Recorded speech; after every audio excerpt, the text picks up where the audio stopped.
হরে কৃষ্ণা, প্রণাম। আজকে আমরা জানব ধর্ম কি।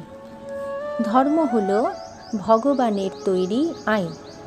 ভগবান যে আইন লিখে গেছেন বা আমাদের দিয়ে গেছেন, সেই মতো জীবনযাপন করাকেই বলে ধর্ম। যেমন ধরুন, আমরা যখন সরকারের আইন না মানি, তাহলে আমাদের কি হয়? অপরাধ হয় এবং তার ফলে আমরা দণ্ডভোগ করি। ঠিক তেমনি ভগবানও আমাদের আইন দিয়ে গেছেন। সেই আইনটি কি? সেই আইনটি হলো আমাদের শাস্ত্রগ্রন্থ।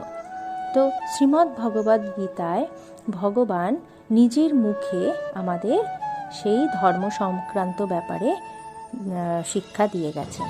অতএব আমাদের যদি ধর্ম করতে হয়, তাহলে অবশ্যই ভগবানকে জানতে হবে, এবং ভগবানকে জানতে হলে আমাদের অবশ্যই ভগবদ্গীতা অধ্যয়ন করতে হবে।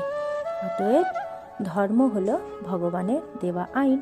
অর্থাৎ আসুন আমরা সকলে ভগবদ্গীতা পাঠ করব এবং আমাদের জীবনকে সফল করব। হরে কৃষ্ণা।